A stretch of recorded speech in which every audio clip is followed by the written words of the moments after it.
दोस्तों YouTube channel में आप सभी का एक बार फिर स्वागत है और लेकर चलता हूं मैं आपको सीधे पेरिस ओलंपिक की ओर। और लेटेस्ट खबर आपको ही दे दूं, वैसे तो आप टीवी पर ये बात सुन चुके होंगे कि नीरज चोपड़ा ने जेवलिन थ्रो में सिल्वर जीत लिया है। लेकिन नया अपडेट ये है कि गोल्ड, सिल्वर और ब्रोंज जीतने वाले तीनों का डोप टेस्ट हुआ। तीनों को जीतने के बाद स्टेडियम में रोक लिया गया और यदि किसी वजह से तीनों डोप टेस्ट में विफल हुए तो गोल्ड नीरज चोपड़ा को दे दिया जाएगा और यदि तीनों में से कोई एक विफल होता है तो उसका मेडल छीन लिया जाएगा। दोस्तों, पिछली बार नीरज चोपड़ा ने गोल्ड जीता था। पूरे देश को उम्मीद थी कि नीरज चोपड़ा देश को एक बार फिर गोल्ड दिलाएंगे। उनका मुकाबला पाकिस्तान के अरशद नदीम से था,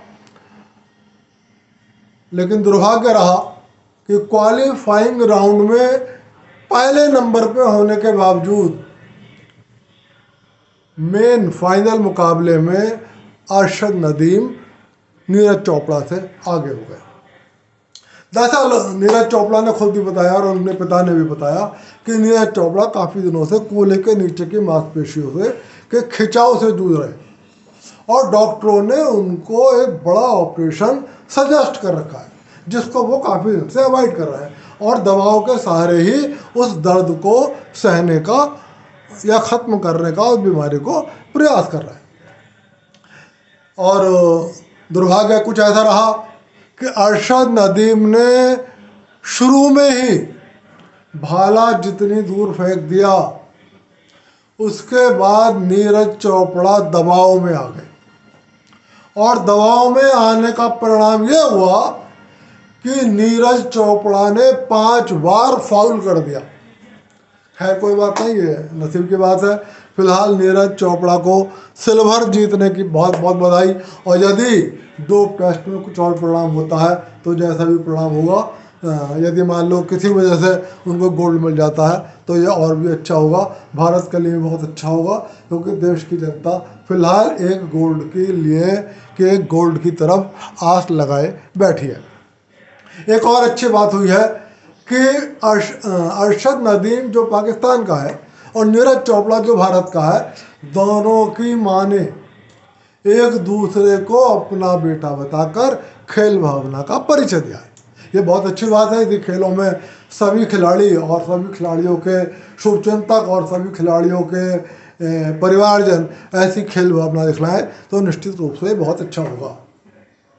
दूसरी खबर भी आपको पता लग गई होगी कि भारत ने हॉकी टीम में पिछली बार की तरह कांस्य पदक जीत लिया है। बहुत उम्मीदें थी भारत से कि शायद पिछली बार कांस्य जीता था तो हो सकता है इस बार आगे बढ़ जाए। उम्मीदें बढ़ना स्वाभाविक है। भारतीय टीम लगातार बहुत अच्छा खेली और क्वार्टर फाइनल में तो भारत के गोलकीपर ने जो खेल दिखाया, श्री जयेश मिश्रा ने, उसकी जितनी प्रशंसा की जाए कम है। अभेद दीवार की तरह वो गोल के सामने खड़े हो गए थे। खैर कोई बात नहीं, भारतीय टीम ने कांस्य पदक जीता, हमें इस बात की खुशी है, पूरे देश को इस बात की खुशी है। भारतीय टीम के गोलकीपर श्री जयेश मिश्रा ने पहले ही ऐलान कर दिया था कि इस ओलंपिक के बाद वो संन्यास ले लेंगे। कांस्य पदक लेने के बाद भी भारतीय टीम के हॉकी टीम के कप्तान हरमनप्रीत सिंह ने देश से माफ़ी मांगी। उन्होंने कहा, मैं तो करोड़ों से माफ़ी मांग रहा हूँ, एक तुम गोल्ड जीतने के हकदार थे लेकिन गोल्ड जीत नहीं सके, और दूसरी ओर देशवासियों से अपील करी कि आप हॉकी को भी उतना ही प्यार दें जितना क्रिकेट जैसे और खेलों को देते हैं। ये उनकी शिकायत। और श्री जयेश मिश्रा ने अब जैसा कि घोषणा की थी, फिलहाल हॉकी से संन्यास ले लिया और भारतीय हॉकी संघ ने भी ओलंपिक समाप्त होते ही श्री जयेश मिश्रा को नया उपहार दे दिया है। उन्हें जूनियर भारतीय हॉकी टीम का कोच नियुक्त कर दिया गया है। अब उस टीम को तैयार करने की जिम्मेदारी श्री जयेश मिश्रा निभाएंगे।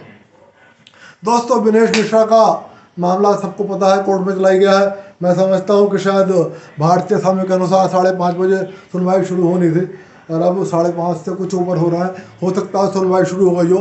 फिलहाल एक खबर यह है कि ये आश्वासन दिया गया है कि ओलंपिक समाप्त होने से पहले फैसला सुना दिया जाएगा। अब वो चाहे आज हो फैसला या कल हो फैसला, ये बात की बात है। फिलहाल भारत सरकार ने अपनी ओर से हर संभव सहायता विनेश फोगाट को दी है।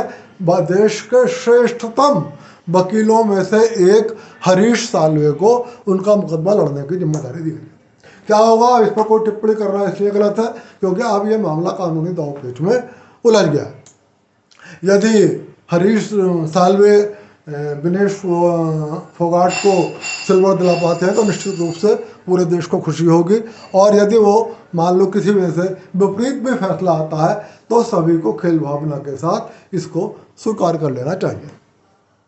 दोस्तों, लेकिन विनेश फोगाट पर हरियाणा में राजनीति जबरदस्त हो रही है।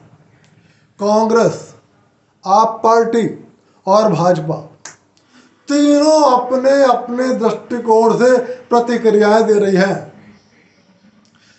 तीनों पार्टियां ये चाहती हैं कि यदि विनेश हमारे यहाँ ना आए तो उसके यहाँ भी ना जाए, और या हमारे यहाँ आ जाए। इससे ऐसा तो लगता है कि शायद हरियाणा में विनेश फोगाट की लोकप्रियता है, और तीनों ही पार्टियां को ये लगता है कि विनेश फोगाट को लोकप्रियता और विनेश फोगाट के नाम पर, सहानुभूति के नाम पर उन्हें जाट समुदाय का काफ़ी वोट मिल सकता है।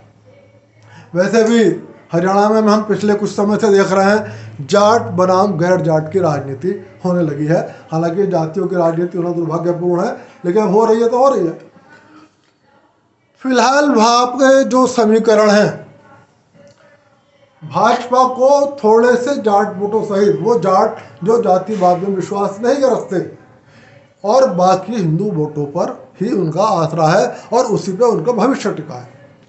और जहाँ तक हम कांग्रेस की बात करें तो कांग्रेस पूरी तरीके से जाट और मुस्लिम वोटों के ऊपर निर्भर करती है, और कांग्रेस को यह यकीन है कि यदि विनेश फोगाट कांग्रेस में शामिल हो जाती हैं तो निश्चित रूप से उन्हें बहुत फ़ायदा होगा, कांग्रेस पार्टी को बहुत फ़ायदा होगा। लेकिन एक और समीकरण बना है जिससे सावधान रहना होगा। अभय चौटाला वाली लोकदल का बहुजन समाज पार्टी से समझौता हो गया है। हरियाणा में दलित वोट भी बहुत ज़्यादा है।